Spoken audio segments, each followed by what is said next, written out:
The idea that houseplants can purify the air is an incredibly pervasive myth. Like, if you put purified houseplants into Pinterest now, there are thousands of pins that say, you know, top 10 air purifying plants.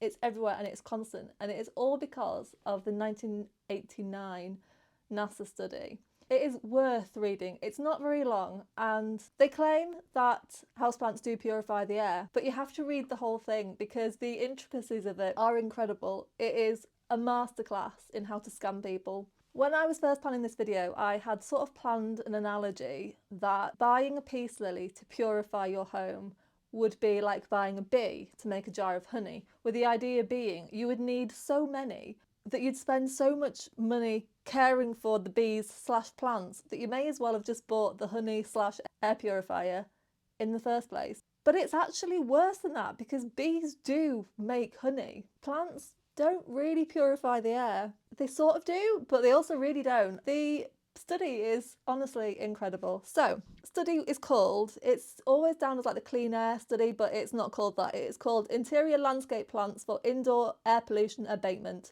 First thing we notice, page 3, and this is important. This work was jointly supported by the NASA Office of Commercial Programs, Technology Utilization Division, and the Associated Landscape Contractors of America. I'm not saying that it's big houseplant, but that's big houseplant. The Associated Landscape Contractors of America want people to value plants. Plants are their product. They want you to value them. You can only value something if it benefits you.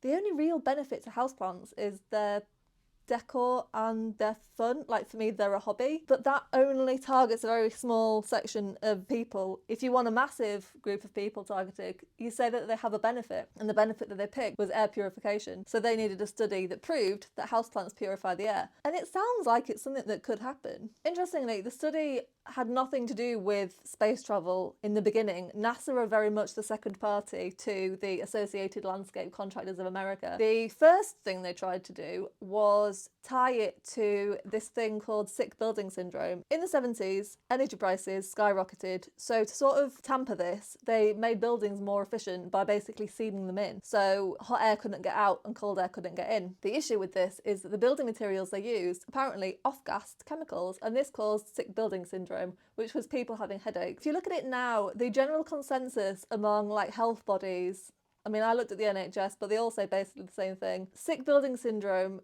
is unlikely to be the cause of the headaches and stuff. It is more likely harsh overhead light and stress. The other thing is that the number one prescription for sick building syndrome is open a window. That is the most effective thing, is to open a window. Unfortunately, that isn't going to make anybody any money. So they were like, right, plants. We're going to put plants in a sealed container and they're going to like purify the air. And this is when NASA got interested, because they were having a slight issue. Now, this is before the International Space Station was really, I mean, there would be people thinking about it, but it wasn't really happening.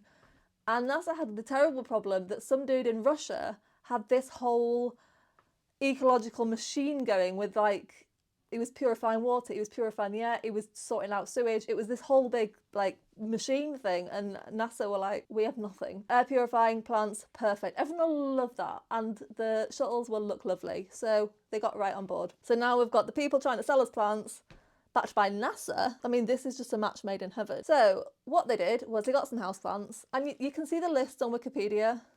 Actually, Wikipedia have a really nice summary of what an awful study it is and just the list of plants they used. I'm not going to list them because it's houseplants and I can't be bothered. But basically, they put houseplants in sealed perspex containers that were that big by like that big. The study gives the dimensions of the plants. The peace lily one was like 7,900 centimetres squared.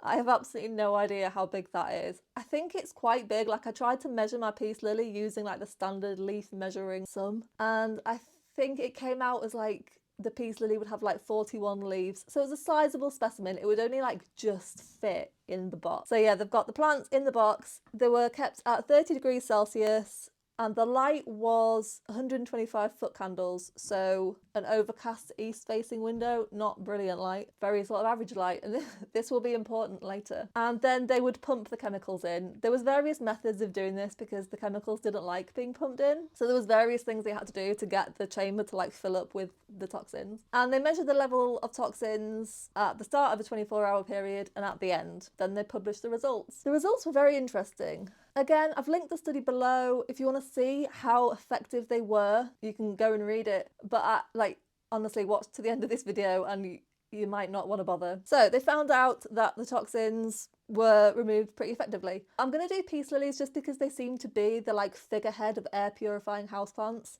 So the peace lily removed 79.5% of the benzene and 23% of the trichloroethylene.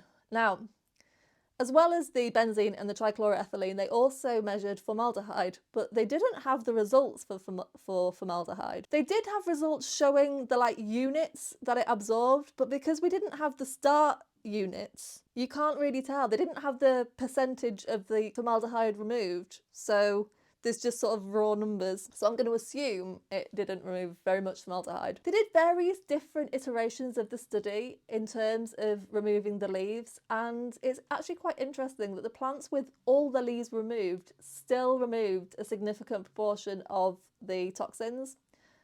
They're actually referred to as volatile organic compounds. Again, important later.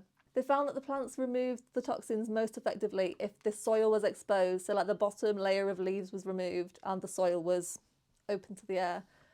Because one of the methods that plants use to absorb these volatile organic compounds is the interaction between the soil and the roots, not just the leaves actually absorbing the toxins. So the actual quote from the study is, "Bacterial isolates in the soil are known to degrade toxic chemicals when activated by plant root growth. The plant root soil zone appears to be the most effective area for removing volatile organic chemicals, so maximise air exposure to the plant root soil area." I actually find this interesting, not from like an air purifying perspective, but because so many people want to keep their peace lilies in water and they want the peace lily to purify the air, when actually it's less effective when it's kept in water because it's the microbes in the soil that's doing the purifying. So you might be thinking, why is it a scam if they proved that the plants did remove the toxins? So the actual reason it's a scam is different to one that I thought and what people genuinely think. And the idea is that it's in a sealed unit and the unit is basically full of the plant, which makes you think like, how many plants would you need to effectively purify the air? Whilst that is true, that isn't the scam at all. So there is a few reasons why it's a scam. The first one, and the one that's most obvious that they don't mention, is that the plants were kept at 30 degrees Celsius. That isn't unbearably hot, but it's far hotter than a standard house would be. Room temperature is around 24 degrees, but it's also less than that. What's 30 degrees in Fahrenheit? That's 86 degrees Fahrenheit. It's too hot. Like, that isn't standard. I don't know how hot it is on the International Space Station, but it's too hot. It's too hot. The study also says that the results were inconsistent, and that has been proven because in 2014 they tried to replicate the study and it didn't have the same results. I've not read how close it was, but I would be interested to see if they left the plants for longer than 24 hours. Yeah, the study says that the results were inconsistent and that other yet unidentified biological factors are also important. We will go on to those later. My favourite part, I have a couple of favourite parts, but this is one of them, is the very last sentence of the study before the acknowledgements. And I'm going to read it because this is verbatim, it's in the study, and this is the bit that makes the entire thing a massive, massive scam. Activated carbon filters containing fans have the capacity for rapidly filtering large volumes of polluted air and should be considered an integral part of any plan using houseplants for solving indoor air pollution problems. So what they're saying is, if you want to use houseplants to purify the air,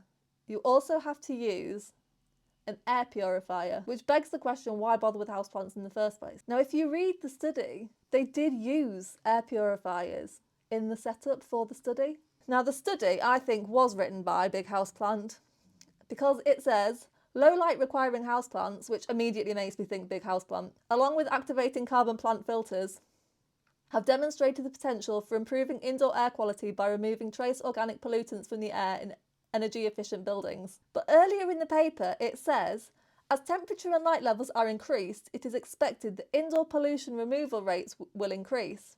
Right, so they're saying use low light plants to remove the toxins. It says that. Low light requiring houseplants have demonstrated the potential. But then it says, like before that, it says as temperature and light levels are increased, the removal rates will be increased. So which is it? Is it like, why mention low light plant when it's better if you use plants in bright light? And you might think, well, that's just big houseplant wanting us to fail. I mean, that's probably part of it. But this is the real like masterclass in scamming people. It is common knowledge. It isn't common knowledge that plants give off trace levels of volatile organic chemicals under certain conditions. So metabolic off-gassing studies were conducted by screening several of the ALCA plants. The ALCA are the people making the money from this. These low light requiring plants were normally maintained at relatively low metabolic rates, therefore one would not expect significant off-gassing of ethylene, terpenes or any other metabolite. So what they're saying is that the plants do absorb the benzene, trichloroethylene and formaldehyde at low light levels, but not very effectively.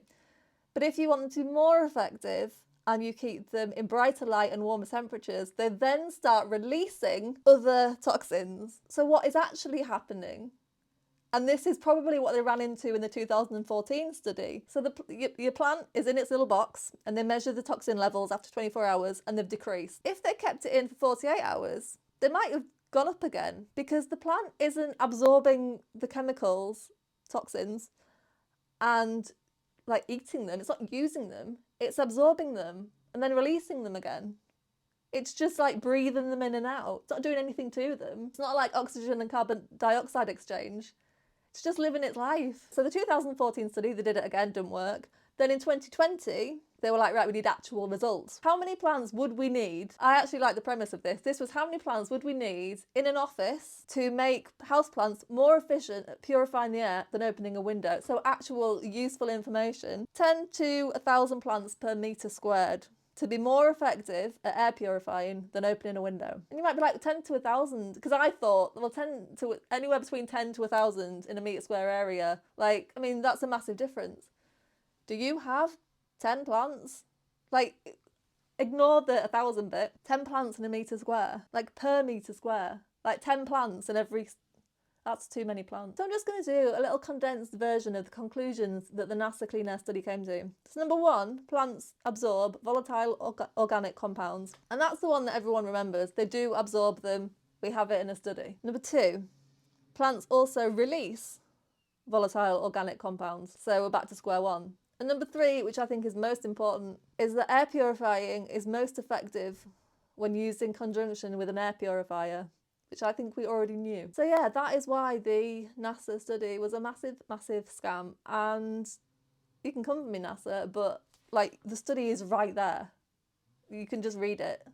And somebody went to the trouble of writing it up rather than doing what any normal person would do, which is just be mortified by the results and pretend it hadn't happened. I hope you found this as interesting as I did. And whilst I don't think that this is going to stop this sort of thing happening, I do want people to be more aware that it is all just a massive scam.